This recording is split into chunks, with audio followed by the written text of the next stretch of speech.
नमस्कार। आज हम बात कर रहे हैं अरविंद अडीगा के 2008 के मैन बुकर पुरस्कार विजेता उपन्यास द वाइट टाइगर पर। हाँ, और खास तौर पर इसके ऑडियो बुक रूपांतरण के कुछ हिस्सों पर। ये कहानी है बलराम हलवाई की। एक ऐसा आदमी जो भारत के एक कह सकते हैं अंधेरे कोने से निकलता है, एक गांव से। बिल्कुल, लक्ष्मणगढ़ से। और पहुंच जाता है बैंगलोर, एक कामयाब उद्यमी बनने। तो आज हम इन्हीं स्रोतों के आधार पर, मतलब उपन्यास और ऑडियो बुक के अंशों को देखते हुए ये समझने की कोशिश करेंगे कि बलराम की ये यात्रा क्या कहती है। हाँ, और इसमें जो आधुनिक भारत के वर्ग भेद, भ्रष्टाचार और नैतिकता के जो मुश्किल सवाल उठाए गए हैं उन पर भी बात करेंगे। बिल्कुल। कहानी को जो एक परेशान करने वाला पहलू है वो ये कि कैसे गरीबी और गुलामी के एक सिस्टम से बाहर निकलने के लिए क्या नैतिकता को ताक पर रखना ही पड़ता है। ये एक बहुत बड़ा सवाल है जो कहानी छोड़ जाती है। चलिए इसी पर गहराई से बात करते हैं। हाँ, तो शुरू करते हैं। सबसे पहले इसकी बनावट की बात करते हैं। ये कहानी लिखी कैसे गई है? इसका ढांचा ही बड़ा दिलचस्प है। ये पत्र शैली में है।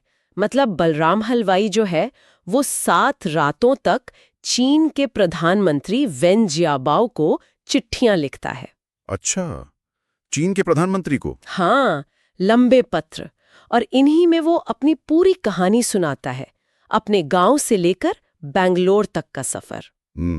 और वो दावा करता है कि वो प्रीमियर साहब को सिखा रहा है कि भारत में असल उद्यमिता क्या होती है। एक तरह का व्यंग्य है ये। और ऑडियो बुक में ये कैसे सामने आता है? क्योंकि इस सुनने का अनुभव तो अलग होता है। ऑडियो बुक में जो नैरेटर है वो बलराम की आवाज बन जाता है।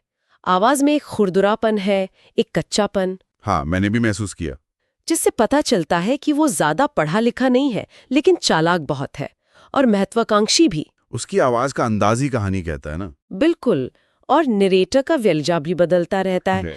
कभी वो मजाकिया लगता है, कभी उसकी बातें सुनकर रोंगटे खड़े हो जाते हैं। हाँ, वो व्यंग, गुस्सा और कभी-कभी रोंगटे खड़े कर देने वाली स्वीकारोक्तियां, सब कुछ है। सुनने वाले को वो सीधे बलराम की दुनिया में ले जाता है, जहां सही गलत सब घुला मिलासा है। तो कहानी शुरू होती है लक्ष्मणगढ़ से, जिससे बलराम अंधेरा कहता है। हाँ, अंधेरा मतलब भारत का वो गरीब पिछड़ा ग्रामीण इलाका जहाँ कोई उम्मीद नजर नहीं आती। उसका परिवार भी गरीब है, हलवाई जाति से। जी। पिता रिक्शा चलाते थे, जिनकी टीबी से मौत हो गई, सही इलाज नहीं मिला। और घर पर दबंग दादी कुसुम, उनका राज चलता था। और गांव पर वो 4 जमींदार। हाँ, जिन्हें वो जानवर कहता है, कौवा, सारस, भैंसा, जंगली सुअर, जो गांव वालों का शोषण करते थे। लेकिन इसी माहौल में बलराम स्कूल में तेज था। हाँ, बहुत। तभी तो स्कूल इंस्पेक्टर ने उसे व्हाइट टाइगर कहा था। जंगल का सबसे दुर्लभ जानवर। बिल्कुल, कि ये लड़का बाकियों जैसा नहीं है, इसमें कुछ खास है।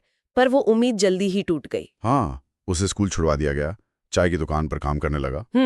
और यहीं पर वो रूस्टर कूप वाली बात आती है। हाँ, मुर्गे का दड़बा। ये क्या है? ये इस उपन्यास का एक बहुत ही शक्तिशाली रूपक है। बलराम कहता है कि भारत के गरीब लोग एक मुर्गे के दड़बे में बंद हैं। मतलब? जैसे कसाई के यहाँ मुर्गे पिंजरे में बंद होते हैं, एक एक करके कटते जाते हैं, बाकी देखते रहते हैं पर भागते नहीं। वैसे ही गरीब लोग अपनी गुलामी की हालत को स्वीकार कर लेते हैं। डर की वजह से या परिवार के दबाव में। दोनों ही बातें हैं। डर भी है, जिम्मेदारियां भी हैं और समाज के नियम भी। एक तरह की मानसिकता बन जाती है कि यही किस्मत है। पर बलराम इसे मानने से इनकार करता है। बिल्कुल, यही उसकी खासियत है। वो उस दड़बे से बाहर निकलना चाहता है। और वो रास्ता ढूंढता है ड्राइवर बनने में। हाँ, चाय की दुकान पर लोगों की बातें सुनकर उसे लगता है कि ड्राइविंग में पैसा है। और वो अपनी दादी को मना भी लेता है पैसे देने के लिए। हाँ, अपनी चालाकी से वादा करता है कि कमाकर घर भेजेगा और उसे नौकरी मिल भी जाती है। मिस्टर अशोक के यहाँ, जो उसी सारस जमींदार का बेटा है। हाँ, अमेरिका से पढ़कर लौटा बेटा। और उसकी पत्नी तिंकी मैडम उनके ड्राइवर के तौर पर। और फिर वो दिल्ली आ जाता है, गांव के अंधेरे से शहर की रोशनी में। और ये कंट्रास्ट उसे हैरान कर देता है। दिल्ली में ऊंची इमारतें, मॉल, अमीरी। और उन्हीं इमारतों के नीचे झुग्गियां, गरीबी। बिल्कुल, वो दोनों दुनियाएं एक साथ देखता है।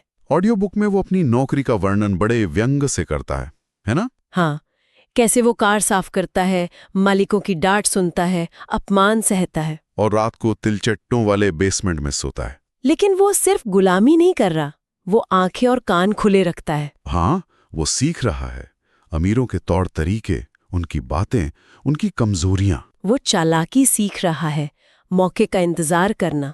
और फिर वो अमीरों के भ्रष्टाचार को भी करीब से देखता है। जी। मिस्टर अशोक, जो बाहर से शायद थोड़ा बेहतर लगता है, वो भी अपने परिवार के कोयला व्यापार के लिए नेताओं को रिश्वत देता है। और बलराम ही वो नोटों से भरे बैग लेकर जाता है। हाँ, वो इस सिस्टम का हिस्सा बन जाता है, एक नौकर के तौर पर। लेकिन फिर वो भयानक घटना होती है, पिंकी मैडम वाली। हाँ, वो कहानी का एक बड़ा मोड़ है। पिंकी मैडम नशे में गाड़ी चला रही होती हैं और एक बच्चे को कुचल देती हैं। और इल्जाम किस पर आता है? बलराम पर। उस पर दबाव डाला जाता है कि वो कबूल करे कि गाड़ी वो चला रहा था। यहीं उसे रूस्टर कूप का असली मतलब समझ आता है कि गरीब हमेशा अमीर के गुनाह ढोने के लिए है। उसका गुस्सा बढ़ जाता है। बिल्कुल, उसका मोह भंग हो जाता है। और फिर वो चिड़ियाघर जाता है। हाँ, दिल्ली के चिड़ियाघर में। और वहां वो देखता है एक सफेद बाघ को पिंजरे में बंद। वही जानवर जो उसकी अपनी पहचान का प्रतीक है। और उसे देखकर वो फैसला करता है कि वो इस पिंजरे से, इस रूस्टर कॉप से बाहर निकलेगा, चाहे कुछ भी करना पड़े। और यहीं से उसके मन में वो भयानक योजना आने लगती है, अशोक की हत्या। वो ये कदम उठा लेता है विस्की की टूटी बोतल से। हाँ, वो अशोक का गला काट देता है और 7 लाख रुपए लेकर भाग जाता है, ये जानते हुए कि उसके परिवार को गांव में इसकी भारी कीमत चुकानी पड़ेगी। हाँ, सारस का खानदान बदला लेगा। ऑडियो बुक में हत्या का सीन बहुत सपाट तरीके से बयान किया गया है, जैसे कोई रूटीन काम हो। लेकिन आवाज में एक ठंडापन है, अपराध बोध शायद नहीं, पर एक बदलाव। हाँ, वो नौकर से शिकारी बन चुका है। फिर वो बैंगलोर भाग जाता है अपने छोटे चचेरे भाई धर्म के साथ। बेंगलोर, भारत का नया चेहरा, आईटी हब, कॉल सेंटरों की दुनिया, एक बिल्कुल अलग माहौल। और वहां वो अपनी पहचान बदलता है, उद्यमी बनता है। चोरी के पैसों से। हाँ, उन्हीं 7 लाख रुपयों से वो व्हाइट टाइगर ड्राइवर्स नाम की टैक्सी सर्विस शुरू करता है, कॉल सेंटर वालों के लिए। जी। और यहाँ विडंबना देखिए, जिस भ्रष्टाचार से वो भागा था, अब वो खुद उसका हिस्सा है, पुलिस को रिश्वत देता है। बिल्कुल, अपना धंधा चलाने के लिए। वो अपने ऑफिस के झूमर का जिक्र बड़े गर्व से करता है। हाँ, जैसे वो उसकी कामयाबी का प्रतीक हो, अंधेरे से रोशनी में आने का। आवाज में आत्मविश्वास छलकता है। लेकिन एक डर भी है, पकड़े जाने का डर। और वो कहता है कि वो दोबारा भी खून कर सकता है इस आजादी के लिए। हाँ, वो कहता है कि एक बार पिंजरा तोड़कर बाहर आने का स्वाद चख लिया तो वापस नहीं जाया जा सकता। तो ये कहानी और इसका ऑडियो बुक, ये है क्या आखिर? ये आधुनिक भारत पर एक बहुत तीखी, बहुत बेबाक टिप्पणी है। हाँ, सामाजिक और आर्थिक असमानताओं पर। बिल्कुल, बलराम के नजरिए से, जो सिस्टम के अंदर भी रहा है और अब बाहर भी। इसके मुख्य विषय क्या उभर कर आते हैं? सबसे पहला तो है वर्ग संघर्ष, वो अंधेरा और रोशनी का फर्क, गांव और शहर का। और वो रूस्टर कूप वाला विचार। हाँ, जो दिखाता है कि कैसे ये व्यवस्था लोगों को जकड़े हुए है। फिर है महत्वाकांक्षा और नैतिकता का सवाल। क्या आगे बढ़ने के लिए गलत रास्ते अपनाना जरूरी है? कहानी इसी तरफ इशारा करती नजर आती है। कम से कम बलराम की दुनिया में तो यही सच लगता है। और तीसरा, भ्रष्टाचार। वो तो हर जगह है, जमींदार, नेता, पुलिस और आखिर में खुद बलराम भी। ये दिखाता है कि ये कितना फैला हुआ है। बिल्कुल। और चौथा है व्यक्तित्व, वो व्हाइट टाइगर का प्रतीक, बलराम का अनोखापन, उसकी बगावत। दिलचस्प बात यह है कि ये सब बहुत गंभीर मुद्दे हैं, लेकिन कहानी का अंदाज भारी नहीं है। उसमें काला हास्य है, तेजी है। और ऑडियो बुक का नैरेटर इसे और प्रभावी बना देता है। हाँ, वो आवाज ही बलराम का किरदार है।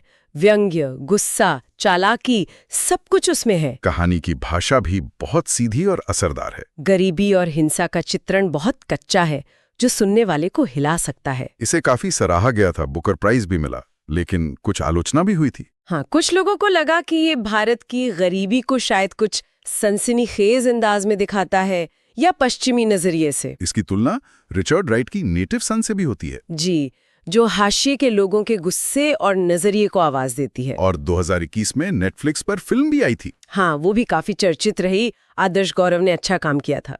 लेकिन ऑडियो बुक का अनुभव शायद ज्यादा निजी है ना? हाँ, क्योंकि वो आवाज सीधे आपके कानों में कहानी कहती है, एक अलग जुड़ाव महसूस होता है। तो कुल मिलाकर द व्हाइट टाइगर का ऑडियो बुक एक यादगार अनुभव है। हाँ, सोचने पर मजबूर करने वाला, आधुनिक भारत की सच्चाइयों को बिना किसी लाग लपेट के दिखाता है। बलराम हलवाई की कहानी के जरिए अडिगा हमें समाज, नैतिकता, कामयाबी, इन सब पर मुश्किल सवाल पूछने पर मजबूर करते हैं। और ऑडियो बुक का नरेशन कहानी के उस काले हास्य और उसकी तीव्रता को बखूबी पकड़ता है। तो आज हमने बात की बलराम की यात्रा पर, रूस्टर कूप के विचार पर, और कैसे महत्वाकांक्षा नैतिकता पर हावी हो सकती है। हाँ, ये मुख्य बातें रहीं। और अंत में ये सवाल फिर से मन में आता है कि क्या बलराम का रास्ता ही एकमात्र रास्ता था उस रूस्टर कूप से निकलने का? या ये कहानी असल में उस सिस्टम की ही इतनी बड़ी आलोचना है कि वो कहती है कि ऐसी दुनिया में सफल होने के लिए शायद नैतिक पतन जरूरी ही है? ये सवाल कहानी हमारे लिए छोड़ जाती है, बाकी सोचने लायक बात है। इस दिलचस्प स्रोत सामग्री पर आज बात करके अच्छा लगा जी। अगली बार फिर मिलेंगे एक और विषय और उसके स्रोतों की गहराई में उतरने के लिए। नमस्कार। नमस्कार।